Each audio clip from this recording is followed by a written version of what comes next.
Hi, I'm your Gemini friend. So this video is going to be about T-squares and grand crosses, some of the more tense aspect patterns. If you're curious about other aspects, I do have a video on major aspects and one on grand trines and kites, and one about yods. So the keyword that I think is really relevant to both T-squares and grand crosses is overcompensation, and that can really help by being the key here in figuring out what we need to do in order to ease that tension. I just want to mention that I do offer personal natal chart readings and synastry readings that you can get information about in the description.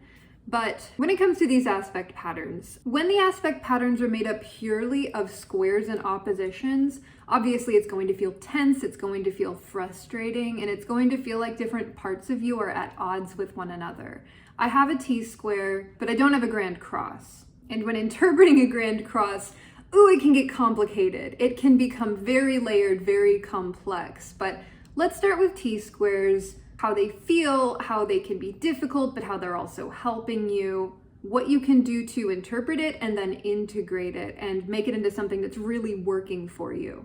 So tension-based aspect configurations, they can seem like they're worse to have than something like a grand trine or a kite, where things are flowing more freely. They are indicating ease, a positive relationship between those planets. If you have planets or parts of your psyche that are battling with each other in some way, of course, this is going to feel like internal tension because it is parts of you that aren't getting along. And what makes up a T-square is two planets opposite each other, and both of those planets are squaring a third planet. So that third apex planet is essentially receiving all of this tension, constantly navigating between these 3 points. This can feel very restless. It can feel like there's something wrong with you and like you just can't do anything to fix it. And what this restlessness does, we can often lean into certain behaviors a little bit too hard. This is the overcompensation in order to try to ease that. So when interpreting a T-square, first thing you want to do is look at each individual corner planet and interpret them individually. Look at the sign, look at the house. The sign is going to be the way that you're expressing it, and the house is going to be the area of life where this comes up in. And often with things like this, our most natural expression of it is going to be the more difficult side of that sign. We could be focusing really hard on what parts of that energy we can control or use to try to feel like we're in control. But every sign has like an ideal expression, which can sort of change for situations. But if you can look at that and think, okay, if we look at this sign as a character, how would that character behave while still staying true to themselves, but handling it in the most ideal way? That can help us see how we might be handling this part of our psyche in a way that's actually more destructive than constructive. But whatever helps you get a feel for each individual placement, that's what's going to help as a first step.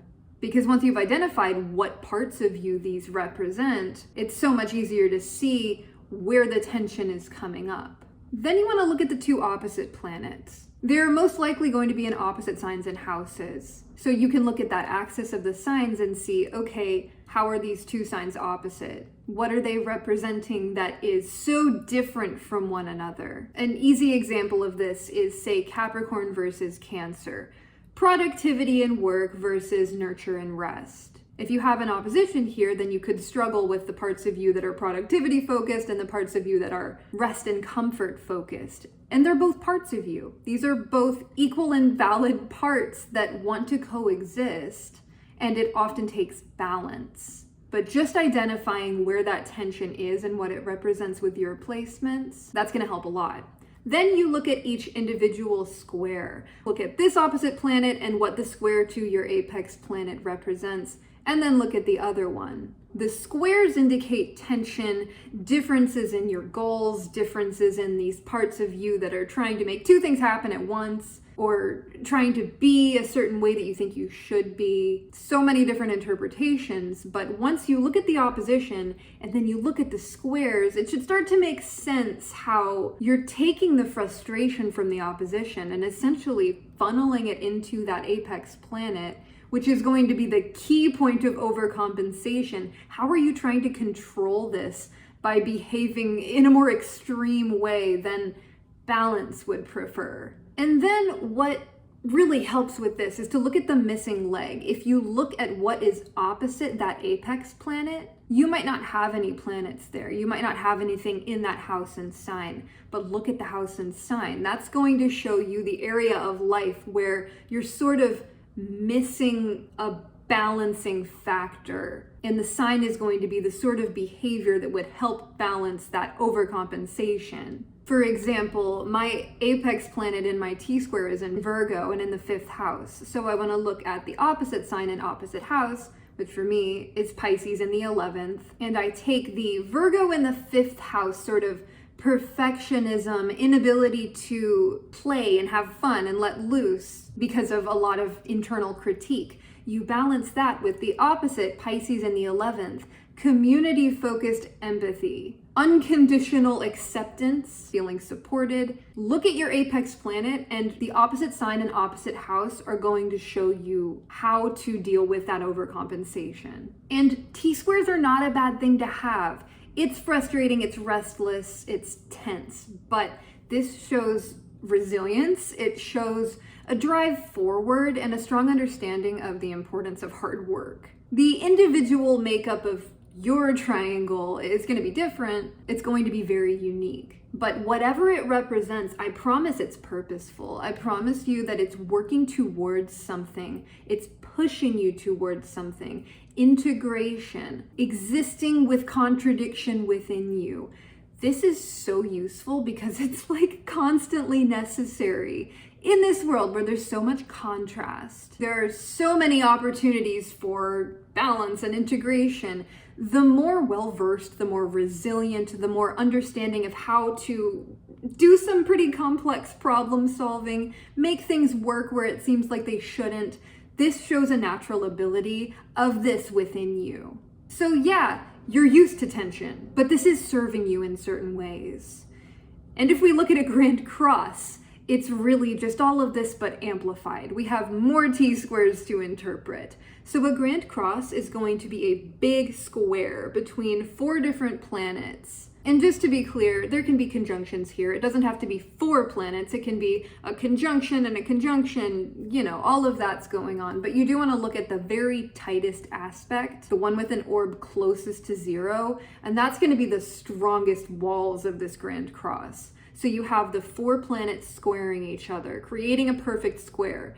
And then 2 oppositions in the middle, that's the cross. So when I see this in a chart, or within a synastry chart, all of these things work within synastry as well. This is a person who is at war with themselves. If you have a grand cross, you know what it is like to exist with constant tension, constant restlessness, and a constant drive pushing you towards trying to feel better, trying to feel like there's something you can do, some way to ease this. But it's so intentional because what this shows is the greatest resilience you can possibly create through your own internal hard work, which sounds kind of cruel. But people with grand crosses, you came here to do something. This is building tolerance from birth, tolerance towards your mission. I find these to be very intentional aspect patterns. And the way that these configurations happen, your squaring planets are going to be in a modality. So we have cardinal crosses, fixed crosses, and mutable crosses. A cardinal cross is an incredible drive to act.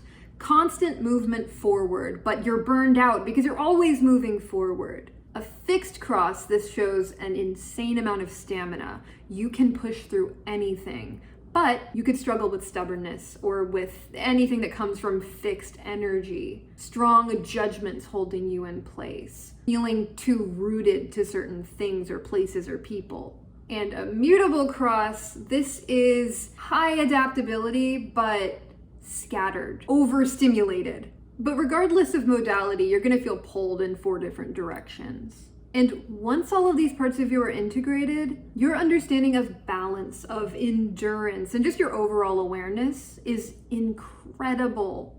Far beyond the average person who has not had to struggle with this. But what grand crosses tend to feel like. This is feeling like you have to do everything all the time for everybody. So much of a sense of like responsibility or feeling needed, and all at the same time feeling like parts of you are wrong, like there's something wrong, because each part is basically convinced that this is urgent and they're all pulling against each other. So nobody can really win.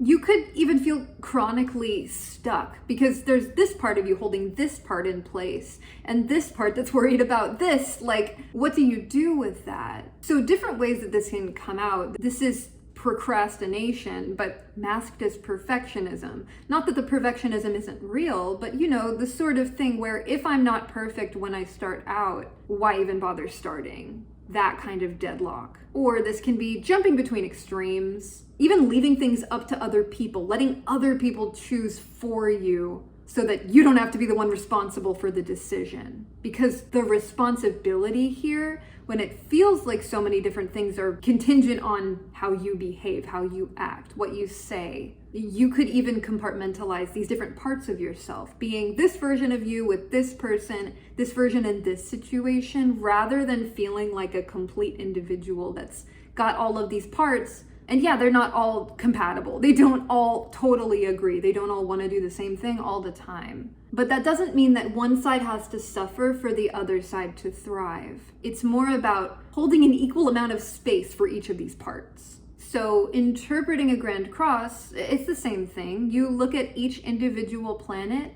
and figure out what part of you this is. What does it feel like? What do you experience with this? What are themes that come up with it? And then look at each square. Take your time with it. Really identify, okay, what is the tension between this part of me and this part of me?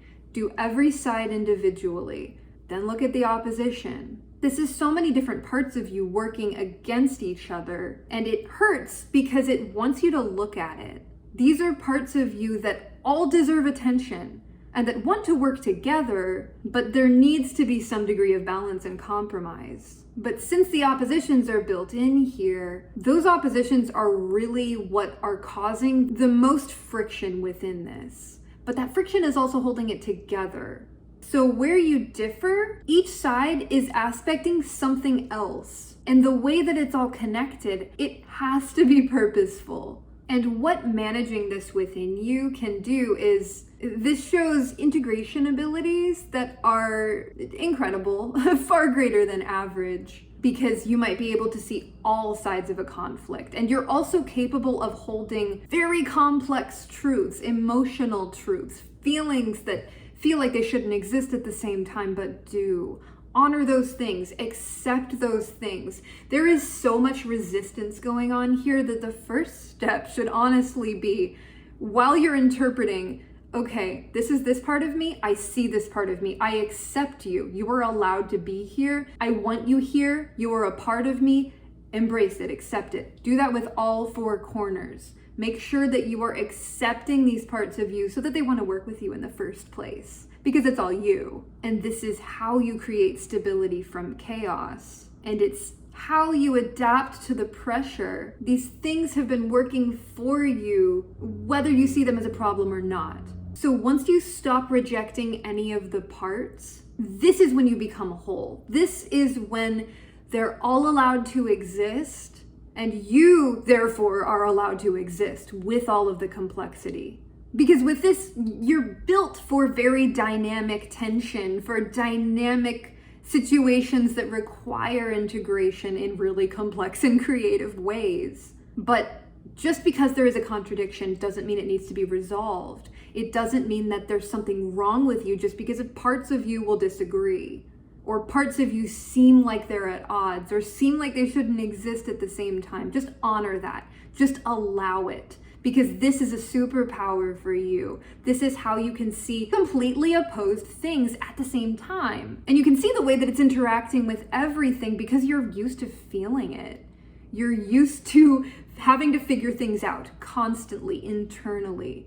So the way that this translates externally is that you are creating incredible things that not everybody is capable of. And those are important, but hard work sometimes takes the frustration of navigating what's not working, what needs improvement, and what just needs acceptance. This is essentially resistance training, but on a soul level. And you can channel this pressure into things, productive things, things that feel purposeful for you. But that needs to be the priority, that they feel purposeful, that they feel like you and things actually flow, but in the way that you've had to learn. You've had to experiment and test with. But one of the things about going through difficult things, being difficult, feeling difficult, is that you're not stuck in comfort. You're kind of forced to build, but you're building something. And these sorts of aspects, again, I'll say it again, they are intentional. We don't have a difficult, complex aspect without reason. And this is supporting some part of you or your path or your journey forward and why you're here. And if nothing else, it's a great builder of character. So that's what I've got to say with these. Squares aren't comfortable, but they create movement. And oppositions are very uncomfortable, but they create balance or a need for it, which is important. And like I mentioned before, these things can come up in synastry. And when you have a relationship with a T-square or especially a grand cross, it's not going to be an easy relationship, but it might be a very intentional and purposeful one. And this isn't necessarily a red flag, though I would say that a grand cross can be. It's something you really want to take your time with and peel back the layers of to fully understand. Because the more that we truly feel these aspects as us, not just words, not just the standard interpretation, but how we are feeling it, how it manifests in the uniqueness of who we are and how we've existed up until now. That's how the aspects come to life as significant chunks of us. And the more we understand something, the more we know what to do with it. So thank you so much for watching. I really, really, really, really appreciate you. I love every single one of you. Thank you. Bye.